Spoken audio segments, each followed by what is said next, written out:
मित्रांनो, आपण बघतच आहोत की मुंबई येथे आंदोलन चालू आहे आणि ते मनोज जरांगे पाटील यांचं आंदोलन असून मराठा समाज हा पूर्णपणे त्यांच्या मागे गेलेला आहे। तरी त्यांना जेवणाखावणाची त्यांनी आझाद मैदानावर सगळी सुविधा केलेली आहे आणि गावाकडून टर्कच्या टर्क भरून येत आहेत आणि त्यामध्ये त्यांचे सर्व खाण्यापिण्याचे सामान व राहण्याचे सामानही मराठा समाज उपलब्ध करून देत आहेत आणि सर्व गावकरी जे मराठा समाज ओबीसी समाजातून आरक्षण मागणी करत आहेत हे सर्व त्यासाठी झटत आहेत आणि देवेंद्र फडणवीस हा खरंच किती खालच्या दर्जाचा नेता आहे हे आपल्याला कळलंच असेल।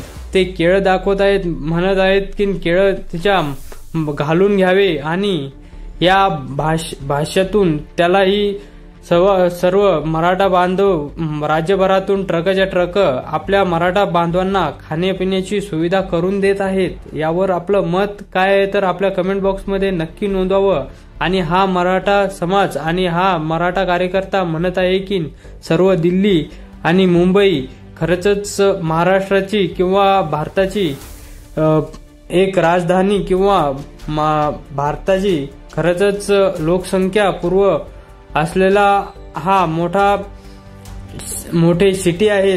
तर खरंच आपल्यालाही कळेल यातून की आपली महाराष्ट्राची मुंबई ही राजधानी आहे की नाही, का आपले खरंच मंत्री हे आहेत की नाहीत, हे लवकरच चपात्या भाकरी आणत आहेत आणि आपल्या मराठा समाजाला खाण्याची सर्व सुविधा करून देत आहेत। तर आपण बघतच आहोत की कशा प्रकारे मराठा समाज हा आपल्या हक्कासाठी लढत आहे। तर यावर आपलं मत काय आहे तर नक्की नोंदवावं आणि आपल्यालाही कळत असेल की यातून आपल्याला काय दिसत आहे तर आपल्याला हे समजत आहे।